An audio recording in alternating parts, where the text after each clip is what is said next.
particularly in the provinces. I assure our people that we will remain committed to finish all infrastructure projects on time, if possible, within my administration, with the least inconvenience to the public and with the strict adherence to honesty and integrity. Corruption has no place here. As we do our best to revive our economy and give our people the opportunity to recover and lead better lives, I appeal to everyone to please continue observing the prescribed health and safety protocols, whether in our homes or in public places, especially transport. It is only when everyone's cooperation that a nation can effectively contain the spread of COVID-19 and triumph against pandemic. In solidarity, let us take further strides towards a better, more dynamic, and prosperous nation for everybody. Ako lang binisayo. Kaninta ng protocol si kini masunod.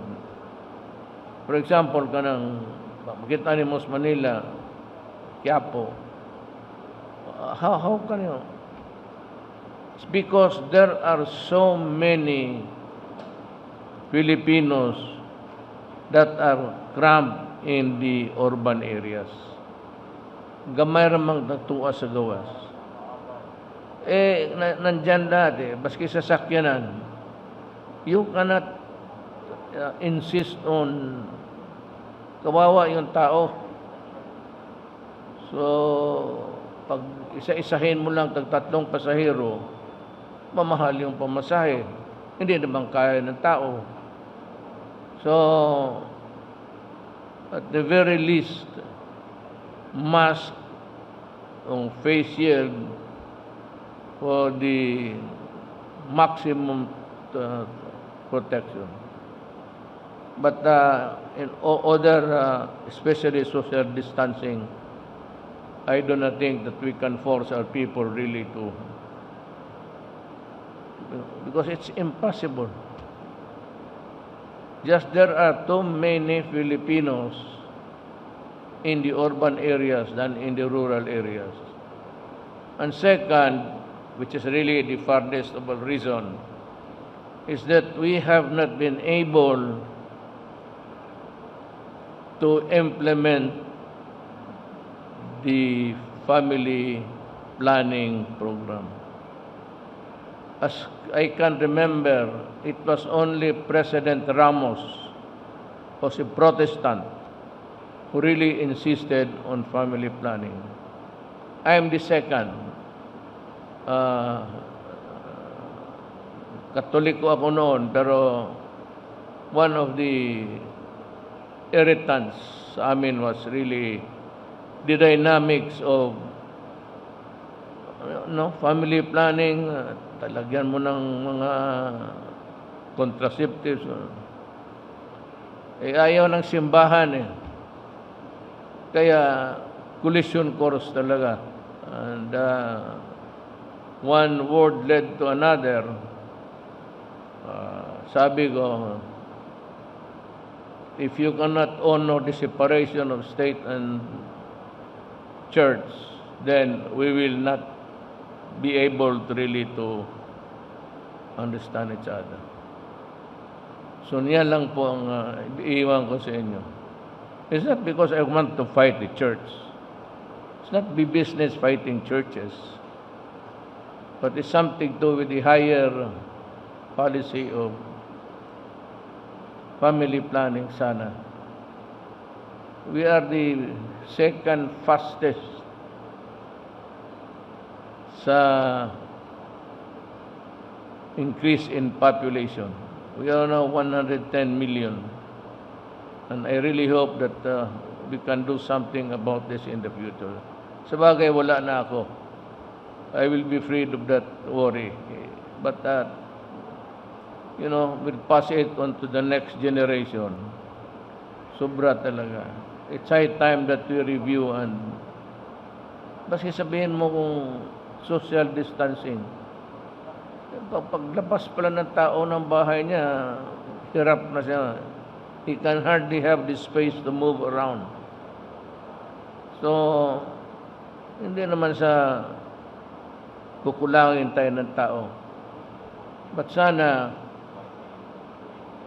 we can match the family planning programs of government, at least with our GDP. Ang halaga natin sa kaya ba natin. Well, that is another matter, but that is one of the things that I have passionately pursued dito. I insist that itong mga sa gobyerno, they must follow the government regulation. If your religion does not allow you to participate in the program, then get out and find another space there in the office. Umalis kayo because there is a higher, a more crucial reason for a tamang-tama lang na tao na kaya natin pakainin. We are not rich and we are not that productive because of the climate. Dito manda sa taas wala. It's only Mindanao. Mindanao province is really matapos lang yung gera. But that's another matter. I need more time to elaborate what I'm saying. Let me just finish it by saying that I'm happy that you have a new airport. It's a nice one, and that I hope that it will promote the image, at least, and the tourism industry here, who heard about the Visayas. Salamat po.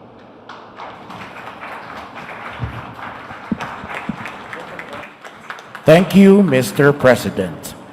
That concludes our program. Daghang salamat, President Duterte. Gihigugma kanamo diri sa Dumaguete. So, dool ka na kayo sa boss karon. Ako lang idool ka boss. Picture lang. Dali tayo. Again, ladies and gentlemen, President Rodrigo Roa Duterte.